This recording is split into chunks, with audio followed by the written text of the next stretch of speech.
आइए बिना देर किए कार्यक्रम की शुरुआत करते हैं और स्वागत करते हैं हमारे विशेषज्ञ दिव्य ज्योति जागृति संस्थान से गुरुदेव श्री आशुतोष महाराज जी की शिष्या साध्वी तपेश्वरी भारती जी। कार्यक्रम की शुरुआत करते हैं और उनका स्वागत करते हैं। दीदी जी, बहुत स्वागत है आपका। दीदी, जैसे कि अभी हम गणपति का स्वरूप देख पा रहे हैं, इतना बड़ा स्वरूप है उनका, इतने बड़े कान हैं, और क्या संदेश देते हैं ये बड़े बड़े कान, बड़ी बड़ी सूंड? अब देखिए, वैसे समाज में कितनी सारी जो वर्कशॉप्स होती हैं लिसनिंग स्किल्स पर होती हैं जी, कि कैसे सुने, बेहतर सुने, अच्छा सुने। अब देखिए, गणपति, श्री गणपति आपके घर में बैठकर आपको ये संदेश दे रहे हैं अपने बड़े बड़े कर्णों से। आप ये जो कर्ण की शेप है उनके कानों की, इनको शूप कर्ण भी कहा गया। शूप कर्ण मतलब सूप। आप देखते होंगे गाँवों में आपकी दादी या ट्रेडिशनली परंपरागत तौर पे जब गेहूं साफ करती थी तो एक सूप लेकर करती थी, जिसको हम विनोइंग बास्केट भी कहते हैं। तो श्री गणपति के कान उस बास्केट, वो जो विनोइंग बास्केट है, सूप होता है, उसके आकार के होते हैं। तो दादी क्या करती थी, गेहूं को ऐसे उछालती थी, गेहूं साफ गेहूं आप उनकी उसमें रह जाते थे, और जो कंकड़ होते थे, हस्क होता था, वो झड़ के नीचे गिर जाता था। तो यानी कि सार को बास्केट में रखते थे और जो असार है वो छन जाता था, हट जाता। तो शूप कर्ण गणपति हमें ये संदेश दे रहे हैं कि जब भी आप कुछ सुने, तो आप जब सुनते हैं कुछ, तो ऐसा नहीं सार असार सब कुछ अपने अंदर ही ले जाएं। जिस समय आप सुने तो सिर्फ सार को अंदर ले जाएं और जो असार है उसको छान के झड़क के बाहर छोड़ दें। तो ये शुभ कर्म इतना महान संदेश हमें देते हैं। एक और मैं आपको बताऊं गणपति का साइंस। गुरु महाराज जी के पास एक बार कुछ युवाओं का ग्रुप आया, गुरुदेव श्री आशुतोष महाराज जी के पास। तो उन्होंने कहा बड़े अजीब से हमारे गणपति हैं, संस्कृति कैसी है, इतने बड़े बड़े कान बना दिए। तो महाराज जी ने इसके पीछे साइंस बताई, गजमुख की। तो उस साइंस क्या है, आप देखिए, जो श्री गणपति का कान है, आप देखिए उस कान के अंदर साइंटिफिकली कहते हैं कि पूरे के पूरे में ब्लड सेल्स का नेटवर्क है। और ये जो ब्लड सेल्स हैं ये बहुत गर्म हो जाते हैं गर्मी के समय। तो जो हाथी होता है, कान ऐसे ऐसे लहराता है। आप देखिए गर्मी में खूब पंखा झरता है, तो जो पंखा झरता है तो उस पंखे झरने से उस बॉडी के, उसका वो जो खून है, ब्लड है, सेल्स, उनका 10 डिग्री फ़ारेनहाइट तक जो टेम्परेचर है नीचे आ जाता है, ठंडा हो जाता है खून जी। और वही जो ब्लड है, ठंडा हुआ शीतल हुआ खून, उसके पूरे शरीर में ट्रैवल करता है। अब इस तरीके से वो अपने आप को ठंडा रखता है अपने कानों को लहरा कर। और इसीलिए आप देखिए अफ्रीका में बहुत गर्मी होती है, तो जो अफ्रीकन एलिफेंट्स हैं उनके कान बहुत बड़े बड़े होते हैं, एशियन एलिफेंट्स के छोटे होते हैं। तो अपने आप में क्या संदेश दे रहा है कि गणपति कह रहे हैं कि जब आप कुछ सुनते हैं तो आप एकदम गर्म ना हो जाएं उसको सुन के। आपके सुनने का एक ऐसी कला आपके अंदर होनी चाहिए कि जो आप सुने उसको पहले अपने अनुकूल बनाएं, फिर भीतर लेकर जाएं, उसे शीतल बनाएं, फिर अपने अंदर कोई भी गॉसिप सुना उसको ऐसे नहीं गर्मा गर्म खबर सुनी और आपने भड़क गए, आप रिएक्शन दे दिया आपने, नहीं। आप उसको ठंडा करें, अनुकूल करें, अपने भीतर लेकर जाएं, जज्ब करें और फिर प्रतिक्रिया दें। तो श्री गणपति की कितना साइंटिफिक संदेश ये देते हैं। और इस संदेश को हम कैसे, अब देखिए 2 संदेश दिए उन्होंने, एक तो सार को अपने कान में लेकर जाएं और दूसरा जो लेकर जाएं उसको ठंडा करें। अब ये दोनों कलाएं कैसे आती हैं, इसकी एक छोटी सी मैं आपको कला बताना चाहूँगी आपके दर्शकगणों को। जी जी। आप देखिए स्विट्जरलैंड में एक लेक है जी। और उस लेक में एक एपिग्राफ मिला जिसमें 3 बंदर खुदे हुए थे जी। और 3 बंदर गांधी जी के 3 बंदरों से बिल्कुल अलग थे। और वो कैसे अलग थे कि उनमें क्या था, एक बंदर जो है उसकी एक आंख बंद थी, दूसरी खुली हुई थी, ऐसे एक पे हाथ था, दूसरी खुली हुई थी, एक कान बंद था, दूसरा खुला हुआ था, और तीसरे बंदर का आधा मुंह ऐसे बंद था, आधा मुंह खुला हुआ था। तो अब ये क्या संदेश देते हैं, अगर हम दूसरे बंदर की तरफ देखें, वो कह रहा है एक कान बंद है, दूसरा खुला हुआ है। अब वो क्या कह रहा है, खुले कान से वो कह रहा है सुनो, संसार की बात सुनो, संसार क्या कहता है, आपके आसपास के लोग क्या कहते हैं, सब सुनो आप। लेकिन जो आप सुनो वो आपको भड़का ना दे, वो आपको गलत दिशा में ना ले जाए, पथभ्रष्ट ना कर दे, आपको गुस्सा ना दिला दे। तो आप जो बंद कान है वो क्या प्रेरणा दे रहा है, वो ये प्रेरणा दे रहा है कि साथ साथ अंतर्मुखी भी हो और अपनी अंतरात्मा की भी सुनो। बाहर की अगर खुले कान से सुन रहे हो तो बंद कान कह रहा है अंतर्मुखी होकर अपनी अंतरात्मा की सुनो। और जब आप अपनी अंतरात्मा की सुनते हैं तो बाहर का सुनना आपको कभी गलत दिशा की ओर नहीं ले जाता। श्री गणपति यही जो 2 संदेश अपने शुभ कर्म से दे रहे हैं, वही ये संदेश तब संभव हो पाते हैं जब हम अंतर्मुखी बहिर्मुखी जीवन भी जीते हैं, संसार की भी सुनते हैं, लेकिन साथ में अंतर्मुखी जीवन भी जीते हैं, अंतर साधना करते हैं, ब्रह्म ज्ञान की, आत्मज्ञान की, सुबह और शाम ध्यान साधना करते हैं। तो दिन भर जो जो लोग बोलते हैं, सुनते हैं हम उनकी, तो वो हमें परेशान नहीं करता, ना पथभ्रष्ट करता।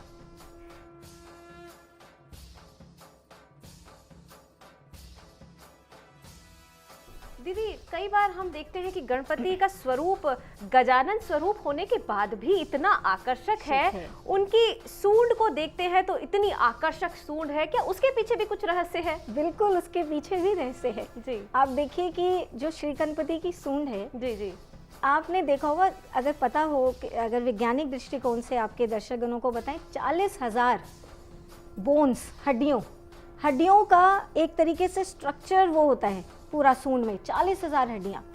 और 40,000 हड्डियाँ इस तरीके से मैनेज करती हैं अपने आप को, इतनी फ्लेक्सिबल होती है सूंड कि आप देखिए बड़े से बड़े लठ को उठा लेती है लकड़ी के। लेकिन क्या आप जानते हैं, वही हाथी की सूंड जो बड़े से बड़े लठ को उठा लेती है, वही सूंड जो है, अगर आप मिट्टी में, धूल में एक सुई डाल दें या घास का तिनका डाल दें तो इतनी सूक्ष्म वस्तु भी उठा लेती है। कितनी कमाल की सूंड है जी। बड़ा बड़ा लठ भी लकड़ी का और घास का पड़ा हुआ तिनका भी उठा लेती है। कितनी बड़ी एक बैलेंस साइंस ऑफ लिविंग। जहाँ स्थूल जीवन जी रहे हो, वहाँ सूक्ष्म को भी पकड़ना सीखो जी। आप एक बहुत बड़े राइटर हुए हैं, न्यूक्लियर फिजिसिस्ट हुए हैं जी। उन्होंने एक बुक लिखी थी, गॉड इज नॉट डेड, भगवान मरा नहीं है। बिल्कुल। और उसमें वो एक दृष्टांत लिखते हैं कि एक स्टूडेंट जो है वो अपने प्रोफेसर के पास जाता है और उस प्रोफेसर से पूछता है, professor how do you know so much, आप इतना सब कुछ कैसे जानते हैं, आपको पास हर सवाल का जवाब है। तो वो जो प्रोफेसर है वो बच्चे को कहता है, because I keep my eyes open, मैं अपनी आंखें खोल के रखता हूँ। तो अब दूसरे दृष्टांत में ये राइटर लिखते हैं कि एक बार एक शिष्य अपने तत्ववेता ब्रह्मज्ञानी गुरु के पास जाते हैं और उनसे पूछते हैं कि गुरुदेव आप इतना सब कुछ कैसे जानते हैं, आपके पास हर समस्या का समाधान है, कैसे? तो गुरु क्या कहते हैं, गुरु कहते हैं because I keep my eyes closed, मैं अपनी आंखें बंद रखता हूँ। अब यहाँ देखिए विरोधाभास है, एक अपने ज्ञान के आधार को बता रहा है आंखें खोल कर और एक अपने ज्ञान के आधार को बता रहा है आंखें बंद करके। श्री गणपति की सूंड हमें ये संदेश दे रही है कि अगर ये जीवन जीना है तो आप आंखें खोल कर भी जिए और आंखें बंद करके भी जिए, बैलेंस साइंस ऑफ लिविंग। स्थूल जीवन भी जिए और सूक्ष्म जीवन भी जीना सीखें, तब आप सही जीवन जी पाएंगे। दिन भर अपने कार्य करें, कॉलेज जाएं, स्कूल जाएं, अपने व्यवसाय जाएं, बिजनेस करें, सब कुछ करें आप, लेकिन साथ में सूक्ष्म जीवन माने अपनी ध्यान साधना, अंतर जगत की ध्यान साधना, आत्मलीन होना भी सीखें सुबह और शाम। ये बैलेंस साइंस ऑफ लिविंग है जो श्री गणपति की सूंड से हमें सीखने को मिलती है।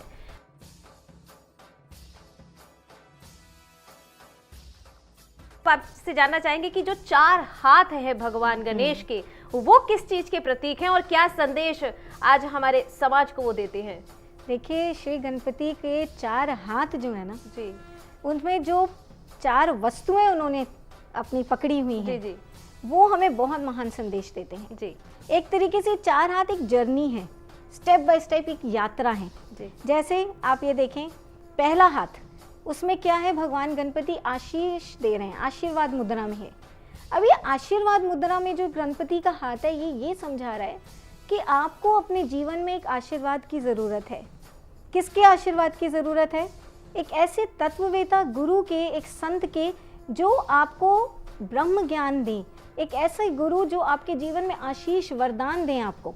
इसलिए हमारी संस्कृति में हमेशा, भारतीय संस्कृति में एक श्लोक उच्चारित किया जाता रहा, तद्वदि ज्ञानार्थम गुरु मेवा विगच्छेत समित पानी श्रोत्रियम ब्रह्मनिष्ठम, कि सबसे पहले जब एक इंसान को, एक मनुष्य को पता चल जाए कि मेरा जीवन अधूरा है, कुछ कमी है मेरे, कुछ somewhere something is missing out, तो उसको क्या करना चाहिए? पहले स्टेप पर गुरु मेवा विगच्छेत, उसे एक सतगुरु, एक सही गुरु, जेन्युइन स्पिरिचुअल मिस्टिक, उसकी खोज करनी चाहिए और उनका आशीर्वाद लेना चाहिए।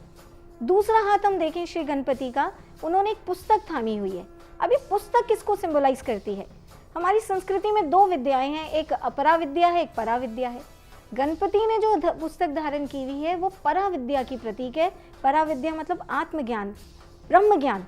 जब आप गुरु के पास जाएंगे तो दूसरी चीज जो आपकी जिंदगी में घटेगी यात्रा में, वो ये है कि आपको वो परा विद्या देंगे, ब्रह्म विद्या, आत्मज्ञान देंगे, आपका ये तृतीय नेत्र जागृत करेंगे और आपको ईश्वर का अंतर में दर्शन कराएंगे, प्रकाश का साक्षात एक्सपीरियंस कराएंगे, प्रैक्टिकल एक्सपीरियंस कराएंगे। जैसे यहाँ दिव्य ज्योति जागृति संस्थान में लाखों करोड़ों लोगों ने ये अंतर में दर्शन किया है प्रकाश का।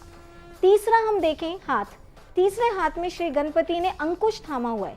ये अंकुश किसका प्रतीक है? अंकुश मतलब अपने मन पर अंकुश लगाना, माने जब आपको प्रकाश का या थर्ड आई पर दर्शन हो गया, साक्षात्कार हो गया ईश्वर का, तो अब आप रेगुलर मेडिटेशन द्वारा, ध्यान साधना द्वारा अपने मन को इस बिंदु से जोड़ते हैं, तो आपके जो विचार हैं जो गलत गलत दिशाओं में जाते रहते हैं उन पर अंकुश लगता है, वो डिसिप्लिन होते हैं, उन पर अनुशासन आता है और वो सद्विचारों में परिवर्तित होते हैं। तो गलत विचारों, गलत दिशा पर अंकुश लगना मन की, ये तीसरा हाथ का सिंबॉलिज्म है।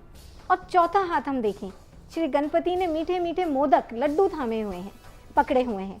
अब ये अपने आप में क्या संदेश देता है कि जब आप रेगुलर मेडिटेशन, ध्यान साधना करते हैं, उस चैतन्य प्रकाश से जुड़ते हैं साधना द्वारा, तो आपके जीवन में मिठास आती है, आपको प्रसाद मिलता है, ईश्वर की प्रसन्नता का प्रसाद। हमारे उपनिषदों में एक श्लोक कहा गया है, वो कहते हैं कि इस संसार में सिर्फ सुखी कौन होता है? सुख का प्रसाद, मीठा प्रसाद किसको मिलता है? कहते हैं ये नुपश्यन्ति धीरा शाश्वतम सुखम तेषाम नित्रेषाम, जिसने अपने अंदर उसका साक्षात्कार करके उस पर ध्यान लगा लिया, उसको शाश्वत सुख के मीठे लड्डू मिलते हैं। ये श्री गणपति का चौथा हाथ सिंबलाइज करता है। तो एक यात्रा है जी।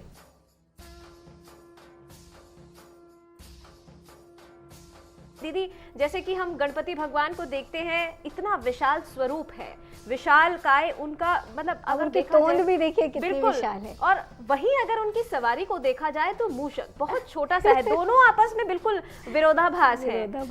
तो वो चीजें क्या संदेश देती हैं?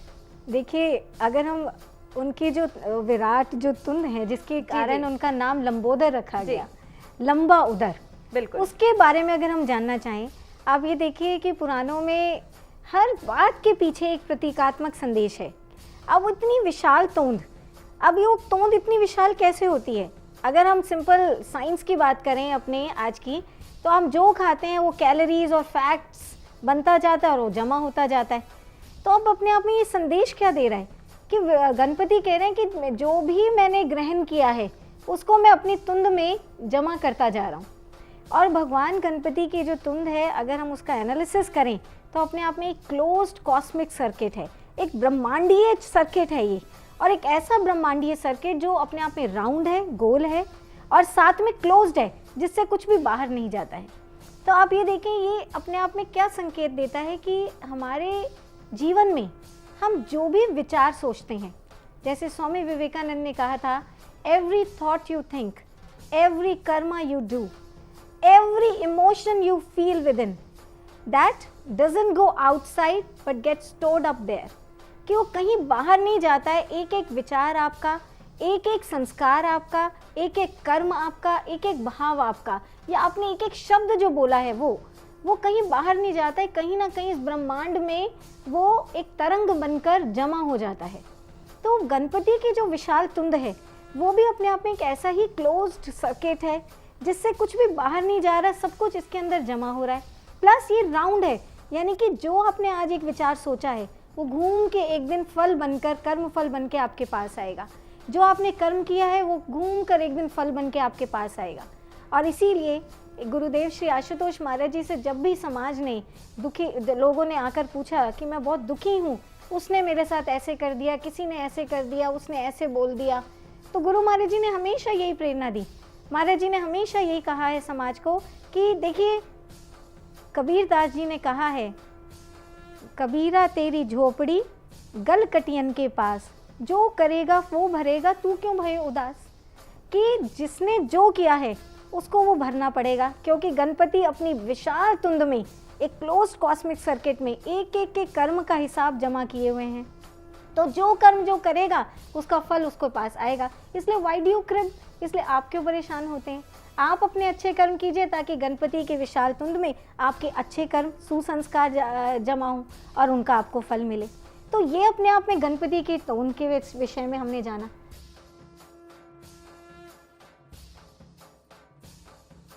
दीदी आप बता रहे थे कि किस तरह से मूषक जो है भगवान गणपति के बिल्कुल विरोधाभास हैं, दोनों आपस में एकदम उल्टे हैं, क्योंकि भगवान गणेश जितने विशाल हैं मूषक उतना ही छोटा है जी। तो आप देखिए मूषक जो है ना वो जीव है, वो कुतरता है। बिल्कुल, जो कुतरता है वो कौन कुतरता है? वो हमारी कुतर्क बुद्धि कुतरती है। तो बेसिकली जो मूषक है वो कुतर्क बुद्धि का प्रतीक है, जो कुतरती रहती है एक लॉजिक के बाद ये तर्क के ऊपर कुतर्क, फिर कुतर्क कुतर्क कुतर्क। तो वो जो चूहा है जो कुतरता है वो एक तरीके से कुतर्क बुद्धि है। जी जी। अब आप देखें जो कुतर्क बुद्धि है वो एक के बाद में बाल की खाल निकालती है, धागे धागे कर देती है, बात को तार तार कर देती है, फिर उसमें खुद ही उलझ जाती है। बिल्कुल, चूहा भी यही करता है। लेकिन आप देखें उस चूहे के ऊपर बैठे हैं श्री गणपति जी। ये हमारी भारतीय संस्कृति की महिमा देखिए आप, हर प्रतीक में कुछ ना कुछ संदेश।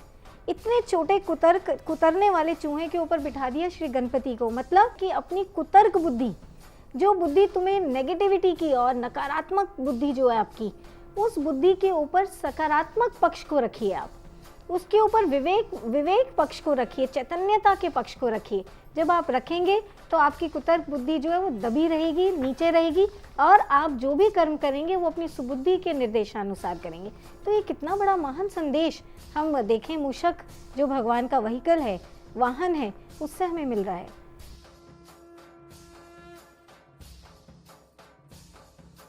तो इसलिए हम दर्शकगणों को यही बोलना चाहेंगे कि जब आप जीवन में आगे बढ़ते हैं, कदम कदम पे हमसे गलतियां होती हैं, सुबह गलती होती है, दिन में गलती होती है, शाम को गलतियां होती हैं, और वो गलतियां करके हम पछताते भी हैं कि हमसे क्यों हो गई, क्यों हमने ऐसा कह दिया, क्यों ऐसा कर दिया, क्यों ऐसा बोल दिया। लेकिन अगर श्री गणपति को अपनी इस जड़ बुद्धि के ऊपर सवार कर दें, अपनी जड़ बुद्धि का के ऊपर रिप्लेस कर दें या सुपर इम्पोज कर दें श्री गणपति को, तो ये गलतियां नहीं होंगी। और आपको बताएं इसके लिए एक सिंपल साइंस है, सिंपल साइंस वो ये है कि आप जीवन का व्यवहार कीजिए जैसे करना है आपको। आप प्रेम मार्ग पे चलिए, प्रवृत्ति मार्ग पे चलिए, संसारिक अपनी गृहस्थी के मार्ग पे चलिए, सब कुछ कीजिए व्यवहारिक जीवन में, लेकिन अपने गणपति का आवाहन माने मॉर्निंग एंड इवनिंग ध्यान साधना, मेडिटेशन ज़रूर करें आप। ये ब्रह्म ज्ञान के द्वारा इस आज्ञा चक्र को जागृत कराएं, थर्ड आई को जागृत करके आप प्रकाश का दर्शन करें और उसके ऊपर ध्यान साधना करें। ये गणपति का स्थापना है, गणपति का आवाहन है, और जब आप इसको साथ लेके चलेंगे तब गलतियां नहीं होंगी, ना जड़ बुद्धि से गलती होगी, ना जड़ मन से। आप किसी प्रकार से कोई फॉल्टर नहीं करेंगे। बिल्कुल दीदी, बहुत सारी महत्वपूर्ण बातें हैं जो आज हमने आपसे जानी है। इतनी सारी इन्फॉर्मेटिव बातें हमें तो पता चली ही हैं, साथ ही साथ हमारे दर्शकों को भी मालूम हुई हैं, उसके लिए बहुत बहुत धन्यवाद।